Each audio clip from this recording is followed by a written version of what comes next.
A video was released and shared by Disney CEO Bob Iger at the annual shareholders meeting of an aerial view of the construction of Disneyland's new Star Wars Galaxy's Edge in Anaheim, California.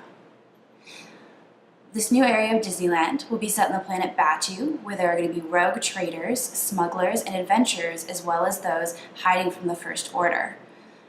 Bob Iger was quoted saying, "We are creating a jaw-dropping new world that represents our largest single-themed land expansion ever. These new lands at Disneyland and Walt Disney World will transport guests to a whole new Star Wars planet.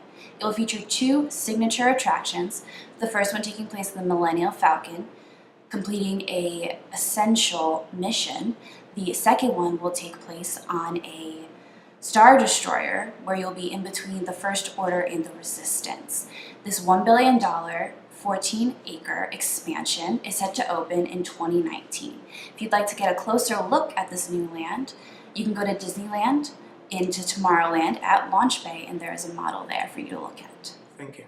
Now to the international news.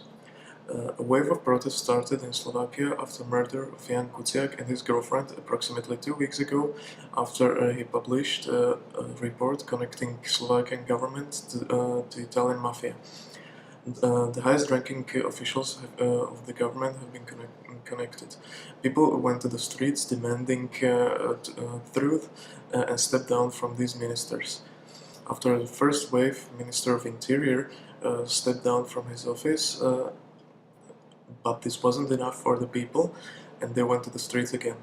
This time, our Prime Minister Robert Fico had to step down and put in his demission.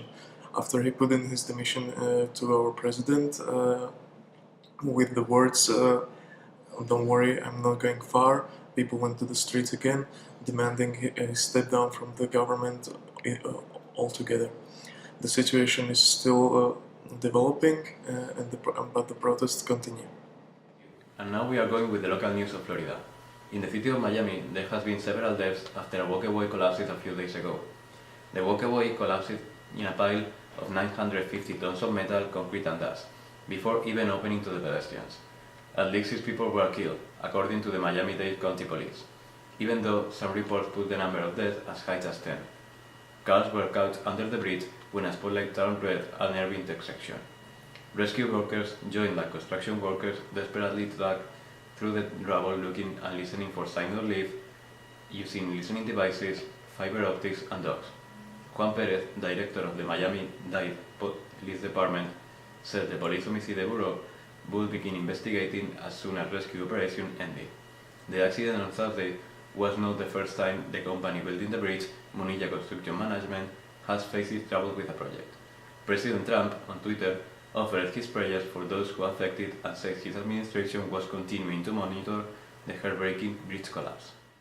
Okay, thank you. And now with the national news. A retired four-star Army general claims that Trump is a serious threat to U.S. national security because the president is refusing to protect vital U.S. interests from active Russian attacks. Retired General Barry McFray tweeted Friday that it is apparent that he is, for some unknown reason, under the influence of Russian President Vladimir Putin.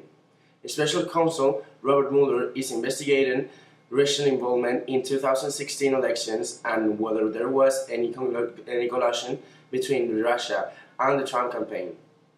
On March 15, reporter George Lederman says Trump administration is giving some credence to Robert Mueller's special work.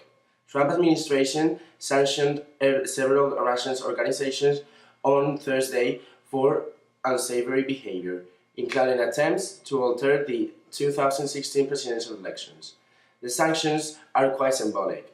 Among the repeats are Yevgeny Prigozhin, known as Putin's chef. Trump has also been criticized for not putting in place sanctions against Russia earlier, after Congress passed a bipartisan bill last summer. McFray's thoughts about Admiral James Stavridis were more than welcome in the MSNBC.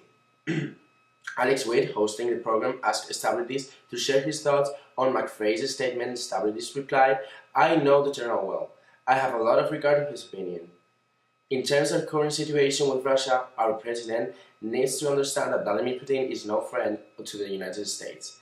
that Russia is actively seeking to mine our nation, not only domestically, but our foreign policy as well. He added also that I agree with General McFay that our president does not spend enough time focusing on the threat that Russia emanates nowadays. Meanwhile, tensions between US ally Britain and Russia have been reached Cold War era. In local news, Noor Solomon is set to go on trial on March 15th. Noor Solomon is best known as the widow of Omar Mateen, the man who on June 12, 2016 committed the terror attack on Orlando-based Pulse nightclub. The attack claimed the lives of 49 participants and wounded another 58, but one that affected the entire country. The central question in Solomon's prosecution trial are whether she A. knew about the horrific attack, or B. that whether she helped her husband commit the attack on June 12th. Prosecutors are prepared to tell a federal jury that Solomon knew her husband was heavily armed when he left the house. She also later told the FBI that he was going to do something bad. Solomon is charged with aiding a terror group, obstruction of justice, and misleading police. The trial may answer the question whether Pulse was targeted because it was popular in Orlando's gay community. Solomon could face a maximum sentence of life in prison.